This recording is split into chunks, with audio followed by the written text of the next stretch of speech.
د امریکې لابي او یهودي جنټ دا خبرې شوې وې که نه. نن مولانا فضلرحمن صاحب پسې یو ویډیو مخې ته راځي او هغه هم وایي چېرې دا هغه باندې الزامات یې لګولي دي، په هغې الزامات هغه د اسرائیلو سره ټچ کړی.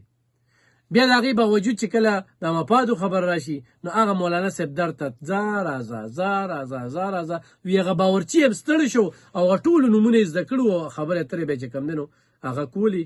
نو دغه یو خبرې چې کوم دی نو مخې ته راغلي دي. نن ګران اورېدونکو لکه لم یونیورسټۍ ته چې کوم دی نو DGISPR تللی دی، اول ته ښه زبردست پروټوکول ورکړی شوي دی، هلته کې بیا سټوډنټانو سوالونه کړي دي، د هغوی په ذهنونو کې چې کوم سوالونه هغه یې کړي دي DGISPR د هغې هر څه جوابونه ورکړي او ښې مطمئن کړي چې ستاسو په دې ذهنونو کې چا څه اچولي دي. دا داسې نه ده، داسې ده چې راغلی دی دلته کې چې کوم دی نو دوی عجیبه ټویټ او په سوشل میډیا باندې چې لمز یونیورسټۍ کې سټوډنټانو دا وکړل او دا وکړل او دا وکړل، څه یې وکړل؟ سوالونه یې ته وکړل او د سوالونو یې ولې جوابونه ورکړل.